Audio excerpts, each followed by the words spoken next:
এই চেকটো পাই বহুত ভাল লাগিছে। মানে বেলেগবিলাকতো কৈছিলে পাব বুলি পোৱা নাই, কিন্তু এতিয়া মানে প্ৰেক্টিকেলি পাইছোঁ আমি। বহুত ভাল লাগিছে।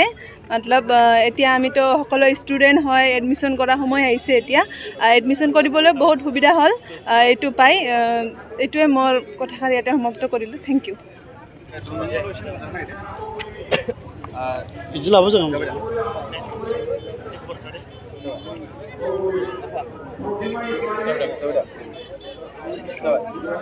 दिनै नोंथांमोना सासे फरायसा हिसाबै बिटिआर सरकारनि मोनसे अनसुंथाइ मोनदों नोंथांमोना 5,000 चेक। बे 5,000 चेकखौ नोंथांमोना माबायदि खामानियाव बाहायगासिनो? दा आं गिबियावनो जोंनि बिटिआर सरकारनि सोलिफु चिफ सार प्रमद बर' बिथांखौ हामबाय होनो। मानो होनबा दिनैहाय जे बे जोंनो 5,000नि जेनेबा जोंनो फैसानि चेक जोंनो डिस्ट्रिबिउट खालामदों, बेनि थाखाय आं गिबियावनो आङो साबायखर बावहरो।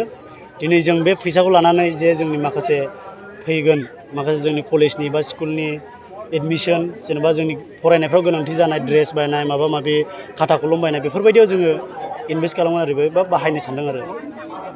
माखासे समाव जों बिमा बिफानिफ्रायबो मोनजोबा नांगौखिनि, खिन्थु बेखौ दिनै जों बे फैसाखौ मोननानै गोजोननाय मोन्दों। आरो बे फैसाखौ दिनै जों जिनोखि जोंनि फरायनायनि गोनांथिफोर दं, जा हायो एसे बेखौ जों सुफुंनो सानदों आरो। आगोलनि समफोराव नोंथांमोना बेबायदि मोनदों ना मोनाखै?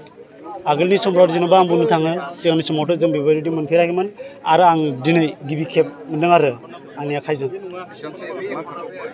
आं दा BA सेकेन्ड सेमिस्टार। आं बेंटल कलेजाव फरायो।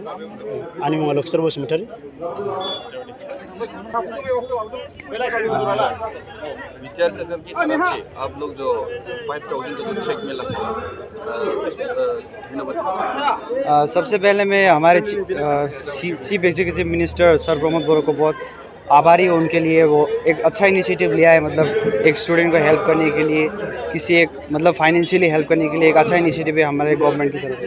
वो जो आपने जो चेक मिला था उसको कैसे काम में यूज करें? जी मैं मतलब मेरा जो चेक मिला मैं उसको मतलब स्टडी मटेरियल्स खरीदने के लिए या कुछ स्टडी रिलेटेड के लिए मैं उसे यूज़ करना चाहूँगा। पहले कभी मिला था?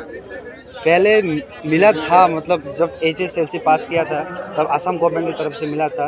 वो भी एक अच्छा इनिशिएटिव था हमारे चीफ मिनिस्टर हिमंत बिश्व शर्मा की तरफ से। BTC सरकार की तरफ से? BTC सरकार की तरफ से पहले नहीं मिला था, आज फर्स्ट टाइम मिला है, अच्छा लगा है। मतलब